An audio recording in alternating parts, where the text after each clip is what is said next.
One of the final planetarium shows at the Museum of Science and History is also a tribute to the dramatic advancements in space exploration. Here to tell us about it is our resident spaceman, Eddie Whisler, director of the Bryan-Gooding Planetarium. Good morning. Hey, hey, good morning. How's Eddie? So good. Good. And you're hanging in there in the heat?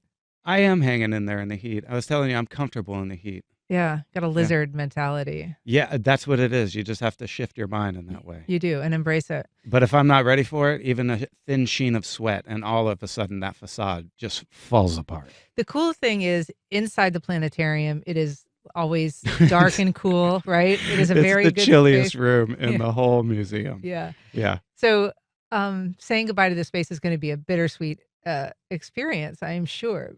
Both bittersweet. Yeah, yeah. Yeah, and so these final performances, there's shows right up until the end, as you said, but this is going to be the last Planetarium Night Live. It'll be the last Planetarium Night Live, which is a series that we've been doing for years, and I'm always coming on here talking about like what our next program is going to be about, which is about 3 years of James Webb Space Telescope. And then we see the rest of August out. I should mention that there's also an admission-free day on August 9th, which is Woohoo. the day after the August 8th Planetarium Night Live in the evening. And it's an admission-free day on the 9th, so listeners should check that out if they're interested in coming and joining. It's going to be crazy crowded and lots of people, but we're also going to turn on a bunch of activation, and so it'll be fun, something to think about. So this edition of Planetarium Night Live is going to be talking about kind of the triumph of the James uh, Webb Space Telescope, but you're also going to be kind of tracing how we got here. Um, Tell us just why that is such a celebrated piece of technology. So it's been 3 years, and in so many ways, the astronomers are just now learning how to use it and don't feel like they have it.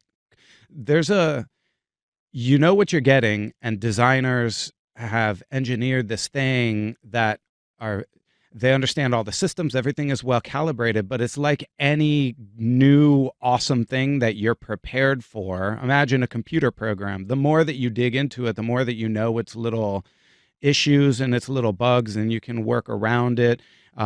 Sometimes things work better than you had ever thought, which in the case of James Webb is the case. And you just get to know it because it has its own little personality with all its little characteristics. And so you listen to these folks who are piloting the spacecraft, and they just tell you that we're just now really starting to sink our teeth into being able to utilize it better, and new programs are taking advantage of some of the things that they understand the best. And it's just crazy. It's a back and forth with the machine and the humans that are running it. And So for people who don't know, I mean, what is it that made this sort of superior to its predecessor, the Hubble telescope? What is it about either clarity or the way that it's able to see into the universe that makes it so special? yeah, so one thing is just resolution. It's got a bigger primary mirror and can collect more light. So there's just a bigger light bucket to collect from. But the other thing is that it's also different from Hubble in that it is this big thing that looks in a part of the spectrum of light that Hubble can't see into, and is super important for being able to see deep into space, and that's the infrared. So it looks in the infrared, which Hubble kind of moves into the infrared a little bit, but this really specializes in that. And so, for reasons, you need the infrared in order to study really deep space. And this is what James Webb was really designed to do, was look out really far, which means look back into time. Yeah, talk about that, because that's the thing that's so bananas is when you talk about looking into deep space, you're actually talking about kind of peering into the past. Of course, the sun is 8 light minutes away. So we see light that illuminates our sky that's 8 minutes old. So anytime you look out, you're looking into the past, and James Webb can look deeper into the past. And so we can study how the universe was early on. We don't see big mature galaxies like um, we just see major differences. And the further you look back, the earlier you see the universe, and you can check it out as a toddler.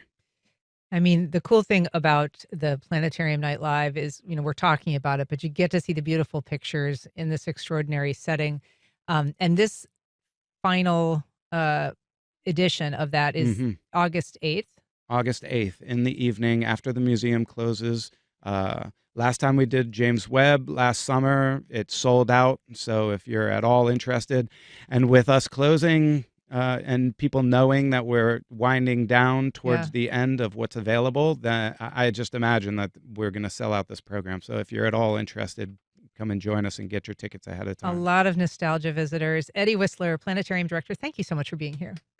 You're welcome. All right. Thanks for the applause.